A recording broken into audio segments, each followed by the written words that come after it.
사도신경으로 우리의 신앙을 하나님께 고백하겠습니다. 나는 전능하신 아버지 하나님 천지의 창조주를 믿습니다. 나는 그의 유일하신 아들 우리 주 예수 그리스도를 믿습니다. 그는 성령으로 잉태되어 동정녀 마리아에게서 나시고 본디오 빌라도에게 고난을 받아 십자가에 못 박혀 죽으시고 장사된 지 사흘 만에 죽은 자 가운데서 다시 살아나셨으며 하늘에 오르시어 전능하신 아버지 하나님 우편에 앉아 계시다가 거기로부터 살아있는 자와 죽은 자를 심판하러 오십니다. 나는 성령을 믿으며 거룩한 공교회와 성도의 규제와 죄를 용서받는 것과 몸의 부활과 영생을 믿습니다. 아멘. 찬송가 218장입니다. 찬송가 218장 내 마음과 정성을 다하여서. 찬송가 218장 내 마음과 정성을 다하여서 우리 하나님께 찬양 올려드리겠습니다. 찬송가 218장입니다.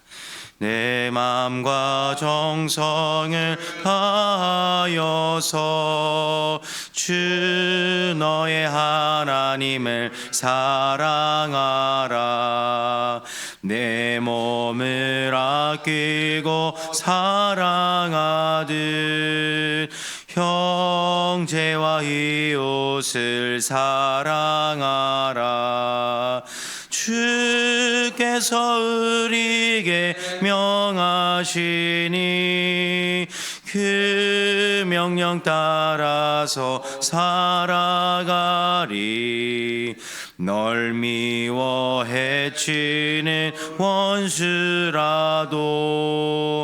언제나 너그럽게 사랑하라. 널 핍박하는 자 위해서도 신실한 마음으로 복을 빌라. 주께서 우리에게 명하시니 그 명령 따라서 살아가리. 나 항상 주님을 멀리하고 형제를 사랑하지 못하였다. 이러한 죄인을 사랑하사 주께서 몸 버려 죽으셨다. 속죄의 큰 사랑 받은 이 몸 내 생명 다 바쳐 충성하리.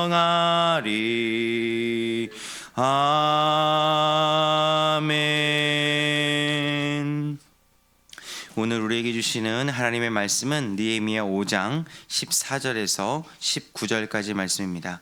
오늘 우리에게 주시는 하나님의 말씀은 느헤미야 5장 14절에서 19절까지 말씀입니다. 저와 여러분이 한 절씩 교독하고 마지막 19절은 함께 읽도록 하겠습니다. 또한 유다 땅 총독으로 세움을 받은 때 곧 아닥사스다 왕 제20년부터 제32년까지 12년 동안은 나와 내 형제들이 총독의 녹을 먹지 아니하였느니라. 나보다 먼저 있었던 총독들은 백성에게서 양식과 포도주와 또 은 40세겔을 그들에게서 빼앗았고 또한 그들의 종자들도 백성을 압제하였으나 나는 하나님을 경외함으로 이같이 행하지 아니하고 도리어 이 성벽 공사에 힘을 다하여 땅을 사지 아니하였고 내 모든 종자들도 모여서 일을 하였으며 또 내 상에는 유다 사람들과 민장들 150명이 있고 그 외에도 우리 주위에 있는 이방 족속들 중에서 우리에게 나온 자들이 있었는데 매일 나를 위하여 소 1마리와 살찐 양 6마리를 준비하며 닭도 많이 준비하고 열흘에 한 번씩은 각종 포도주를 갖추었나니 비록 이같이 하였을지라도 내가 총독의 녹을 요구하지 아니하였음은 이 백성의 부역이 중함이었더라. 함께 읽겠습니다. 네, 하나님이여, 내가 이 백성을 위하여 행한 모든 일을 기억하사 내게 은혜를 베푸시옵소서. 아멘. 기도 기도하겠습니다. 좋으신 하나님 은혜를 감사합니다. 오늘도 이 새벽에 우리를 불러주시고 또한 하나님께 예배하며 또 주의 말씀을 듣고 또 순종과 결단의 마음을 허락하여 주셔서 너무나도 감사합니다. 오늘도 하나님의 은혜를 간구합니다. 하나님의 은혜가 없이는 한순간도 우리가 살아갈 수 없는 연약한 존재이오니 이 시간 하늘의 문을 여시고 아버지께서 우리에게 은혜와 평강을 덧입혀 주시옵소서. 오늘도 주님께 귀한 예물 올려드립니다. 일천 번째 예물, 감사 예물, 또한 이것과 함께 우리의 모든 것들을 주님께 올려드리오니 이 모든 것 사용하여 주셔서 하나님 영광을 위하여 사용하여 주시옵소서. 오늘 주의 말씀을 볼 때 우리의 눈을 열어주시고 마음을 열어주시고 이 말씀을 머리로만 아는 것이 아니라 우리의 삶 가운데 구체적으로 실천할 수 있는 결단과 용기도 허락하여 주시옵소서. 감사드리며 살아계신 예수님의 이름으로 축복하며 기도드립니다. 아멘. 오늘도 이 새벽에 오신 여러분들에게 하나님의 은혜와 평강이 함께하여 주시기를 간절히 축원드립니다. 여러분들 느헤미야를 보시면서 열심히 그 무너진 성벽들을 잘 세우고 계시죠? 우리가 이 느헤미야서를 통해서 이 느헤미야가 어떤 리더십으로 공동체를 이끌어갔고 또 그 리더십의 중심에는 누가 있었는지 또 우리에게 무너진 성벽은 무엇인지 이것에 대해서 한번 구체적으로 한번 생각해 보신다면 우리 인생 가운데 하나님이 허락하여 주신 느헤미야가 경험했던 것 이상의 은혜들을 우리에게 부어주실 줄 믿습니다. 특별히 우리는 인생을 살아가면서 많은 적들을 만납니다. 특별히 우리의 적은 두 가지로 분류해 볼 수 있습니다. 첫 번째는 외부의 적입니다. 그렇죠. 우리의 외적인 것들을 공격하는 외부의 적이 있고요. 또 우리의 내적인 적들이 있습니다. 우리 안에서 또 우리를 괴롭히는 이러한 적들이 있습니다. 우리가 어제 본문을 통해서 이 외부의 적이 무엇이고 내부의 적이 무엇인지 우리는 이 본문을 통해서 발견하게 되었고 우리가 이것들을 어떻게 다룰 수 있는지에 대해서 확인해 보았습니다. 특별히 이 느헤미야가 처했던 외부의 적은 누구였죠? 바로 산발랏과 그 도비아라는 이러한 사람들을 통해서 각종 비난과 또한 협박과 또 여러 가지 위협들을 당했던 것들을 우리가 성경을 통해서 살펴보았습니다. 이것들을 해결하는 중심 속에는 무엇이 있었냐면은 하나님을 믿는 믿음이 있었고 느헤미야가 누구의 부르심으로 지금 이 성벽을 건축하고 있는지 그러한 내용들을 우리가 말씀을 묵상하면서 살펴봤습니다. 특별히 백성들의 하나 되는 모습이 우리 인상 깊게 우리가 발견할 수 있었죠. 이 백성들이 지금 여러분들 이 백성들이 어떻게 일하고 있는지 한번 생각해 보셔야 되는 중요한 포인트 중에 하나가 무엇이냐면 지금 무보수로 일을 하고 있는 겁니다. 무보수로 일을 하고 있는 거고 심지어 자신이 지금 먹고 사는 일들을 감당해야 됨에도 불구하고 지금 무보수로 일을 하고 있을 뿐만 아니라 외부의 적을 물리치기 위해서 지금 한쪽에는 칼을 차고 한쪽에는 어떻게 보면 벽돌을 쌓고 있는 그러한 일들을 감당하고 있는 겁니다. 이러한 열심과 또한 하나님을 향한 믿음으로 지금 열심히 성벽은 재건되고 있습니다. 근데 예기치 못했던 내부의 적이 생기죠. 그 내부의 적이 무엇이었냐면은 지금 이 땅에 수년 동안 기근이 있었던 것 같습니다. 여러분 생각해 보십시오. 나에게 기근이 찾아왔고 당장 먹고 사는 문제가 있으면 성벽을 쌓는 것이 중요하겠습니까? 아니면 내가 무언가를 품앗이를 팔아서 지금 먹고 사는 그 문제가 중요하겠습니까? 지금 이런 상황 속에서 백성들은 지금 무보수로 또 하나님의 뜻과 명령에 순종하여서 지금 성벽을 쌓아가고 있는 거고요. 우리가 내부의 적은 무엇이냐면은 바로 이런 기근이 닥쳤을 때 식량을 구입하는 그런 문제가 있었는데 이것을 살 수 있는 돈이 없는 겁니다. 그래서 좀 돈을 가진 사람들에게 지금 돈을 꿔서 지금 식량을 구입하는 상황이 왔는데 이렇게 돈이 많았던 사람들이 돈이 없는 백성들에게 지금 고리대금업을 하고 있는 겁니다. 지금 이율이 많이 높아지고 있던 거예요. 그래서 심지어 어떤 일이 일어났냐면은 자신의 자식을 종으로 팔아먹는 일도 일어났고 심지어 자신의 자식을 종으로 팔아먹는 일이 일어났으니까 내가 가지고 있었던 땅과 집도 다 지금 넘어가서 지금 형편없이 삶이 피폐해져 있는 상황이 지금 백성들이 상황이고 느헤미야의 내부적으로 일어난 어려움이라는 것을 우리가 이 본문을 통해서 발견해 보시면 좋을 것 같습니다. 그런데 우리가 어제 본문 구절을 통해서 이 말씀을 절대로 잊어버리시면 안 됩니다. 이 느헤미야가 이러한 외부적인 문제와 내부적인 문제를 해결할 수 있었던 가장 근본적인 이유가 무엇이었냐면은 우리 어제의 말씀 9절 말씀인데 한번 찾아서 한번 같이 읽어보면 좋을 것 같습니다. 9절에는 이렇게 기록되어 있습니다. 내가 또 이르기를 너희의 소행이 좋지 못하도다. 지금 고리대금업하는 사람들을 불러다 놓고 너희가 이런 기근에 이렇게 고리대금하는 것이 성경적으로도 옳지 않고 상황적으로도 옳지 않다라는 걸 이야기하는 겁니다. 소행이 좋지 못하도다. 우리의 대적 이방 사람의 비방을 생각하고 우리 하나님을 경외하는 가운데 행할 것이니 아니냐라고 이렇게 권면하는 겁니다. 다른 것이 아닙니다. 너희들의 동포들이 지금 굶어 죽어가고 있는데 우리가 한민족인데 너희들이 좀 도와줘야 될 것이 아니냐라는 그러한 동정심이 읍소하는 것이 아니라 지금 느헤미야는 무엇에 빗대어 사람들을 독려하고 사람들을 동기부여하는 것이냐면은 지금도 하나님이 살아계시고 그 하나님을 경외함이 너희들이 있다면 이 고리대금업을 멈춰라 라고 이렇게 이야기하는 거죠. 정말로 이러한 하나님을 경외하는 마음으로 가진 자들이 회개를 하기 시작합니다. 여러분 이게 너무나도 중요한 우리가 생각해 봐야 될 하나님의 말씀입니다. 그런데 이러한 똑같은 내용이 지금 한 번 더 반복이 됩니다. 조금 이따 한번 살펴보겠는데요. 똑같이 하나님을 경외함으로 느헤미야도 자신이 먼저 모범을 보이고 있다라는 것이 오늘 본문에 기록되어 있습니다. 오늘 이 본문에는요.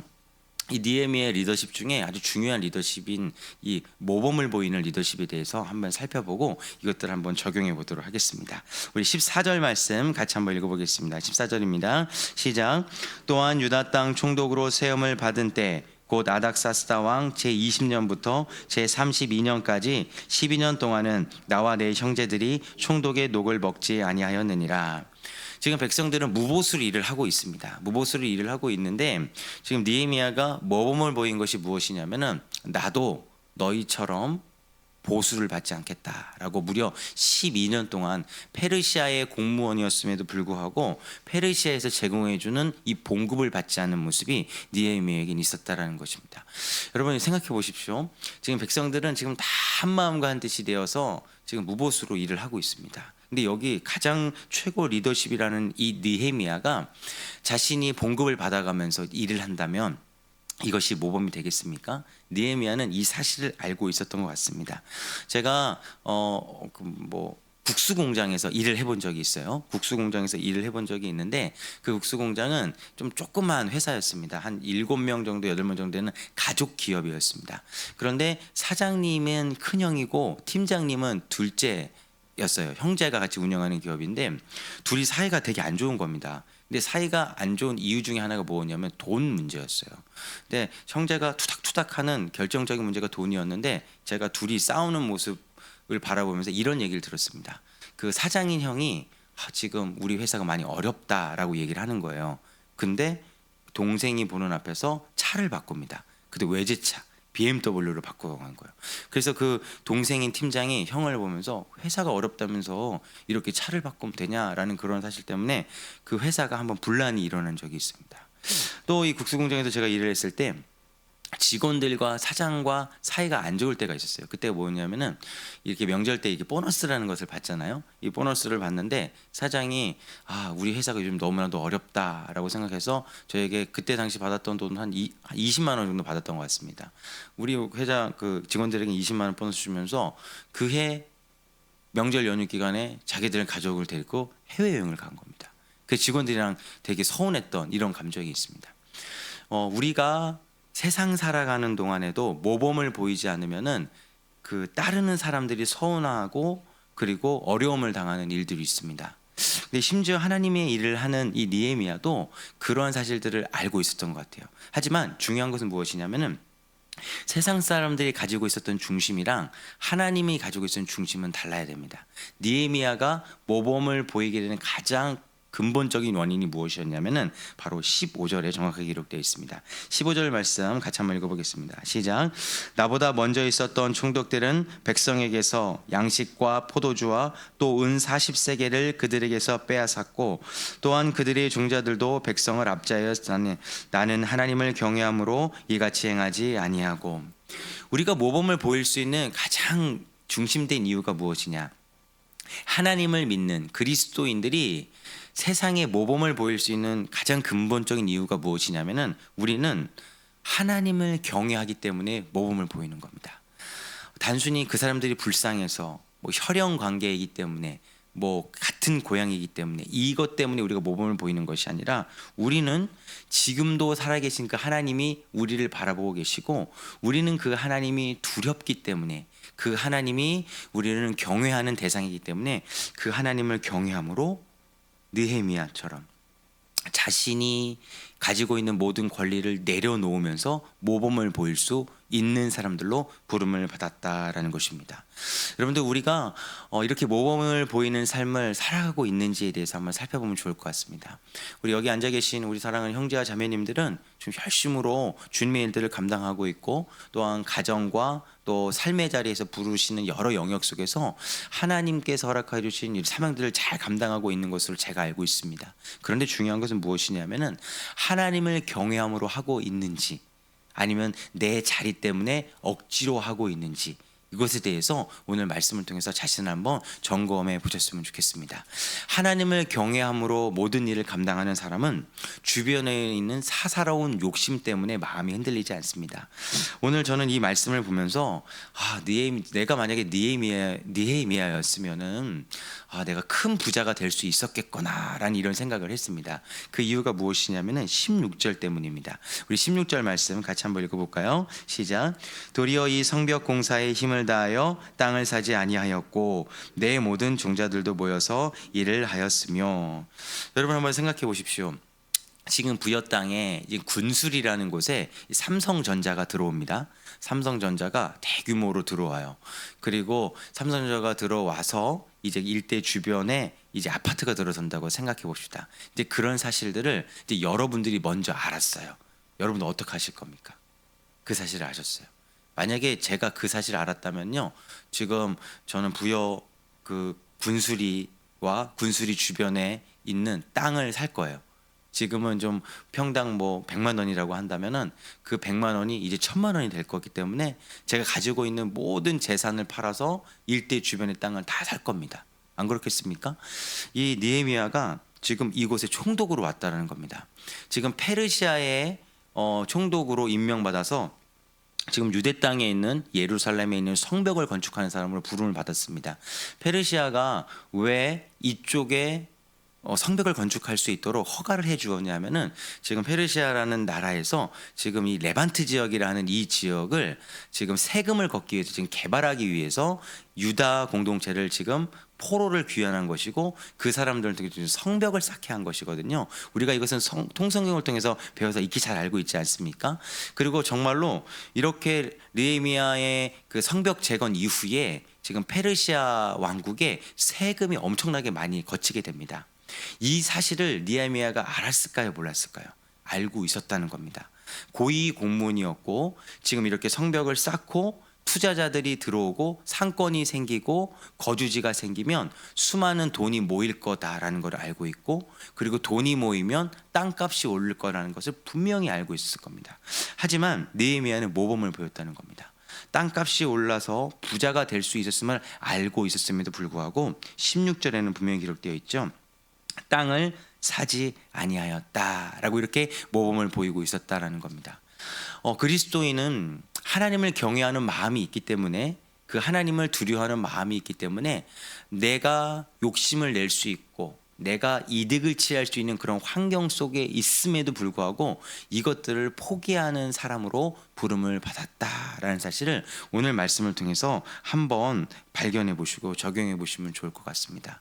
우리는 지금껏 신앙생활을 해오면서 많은 것들을 포기해 온 사람들입니다. 그렇지 않습니까?